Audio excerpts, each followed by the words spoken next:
Nandini, call to action ബട്ടണായിട്ട് signup അല്ലേ ഏറ്റവും ബെറ്റർ? ആക്ച്വലി കൂടുതൽ എഫക്റ്റീവ് ആൻഡ് ബെറ്റർ അപ്ലൈ ആവല്ലേ? ഈ സൈനപ്പ് എന്ന് പറയുന്നത് ക്ലിയറും ഡയറക്റ്റ് ആയിട്ടുള്ള കാര്യമാണല്ലോ. നമുക്ക് എന്താ ചെയ്യേണ്ടതെന്നുള്ളൊരു ഐഡിയ തരുന്നുണ്ടല്ലോ. ഏയ് എനിക്കങ്ങനെ തോന്നുന്നില്ല. കൂടുതലൊരു ഏർജൻസി ഇമ്പോർട്ടൻസും തരുന്ന ഒരു ഓപ്ഷൻ അപ്ലൈ നാവ് തന്നെയല്ലേ. മാത്രമല്ല ഒരു സിഗ്നിഫിക്കൻറ്റ് സ്റ്റെപ്പ് എടുക്കാന്നുള്ളൊരു ഫീലിംഗ് കിട്ടും. നമ്മൾ അങ്ങോട്ടും ഇങ്ങോട്ടും പറയുന്നതൊക്കെ ഏറ്റവും നല്ലത് AB ടെസ്റ്റിംഗ് യൂസ് ചെയ്ത് നോക്കുന്നതാണ് കുറച്ചുകൂടി ബെറ്റർ. ഈ AB ടെസ്റ്റിംഗ് എന്തുവാ? എന്തിൻ്റെയും രണ്ട് വേർഷൻ കമ്പയർ ചെയ്യാൻ വേണ്ടിയിട്ടാണ് നമ്മൾ ഈ AB ടെസ്റ്റിംഗ് യൂസ് ചെയ്യുന്നത്.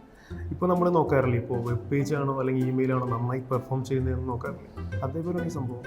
നമ്മളിപ്പോൾ ആദ്യം ചെയ്യാൻ പോകുന്നത് വെബ് പേജിൻ്റെ രണ്ട് വേർഷൻ ക്രിയേറ്റ് ചെയ്യും. അതിലൊന്നിൽ നമ്മൾ സൈനപ്പ് കൊടുക്കും, രണ്ടാമതേൽ നമ്മൾ അപ്ലൈ നൗ കൊടുക്കും. ഓക്കെ, എന്നിട്ട് രണ്ട് വേർഷനും ട്രാഫിക് നോക്കിയിട്ട് ഏതാണ് ബെറ്റർ ആയിട്ട് കൺവേർട്ട് ആയെന്ന് നമുക്ക് നോക്കാം. ഇത് കൊള്ളാലോ. അപ്പോൾ നമുക്ക് AB ടെസ്റ്റിങ്ങിലൂടെ കറക്റ്റ് ഡേറ്റ് കിട്ടും അല്ലേ? എക്സാക്ട്ലി. AB ടെസ്റ്റിംഗ് യൂസ് ചെയ്ത് ഇല്ലാത്ത കണക്ക് കൊടുക്കുന്നതിന് പകരം നമുക്ക് എന്ത് ചെയ്യാം, കൃത്യമായ ഡാറ്റ വെച്ച് നല്ലൊരു ഡിസിഷനിലേക്ക് എത്താലോ. അതല്ലേ ശരി?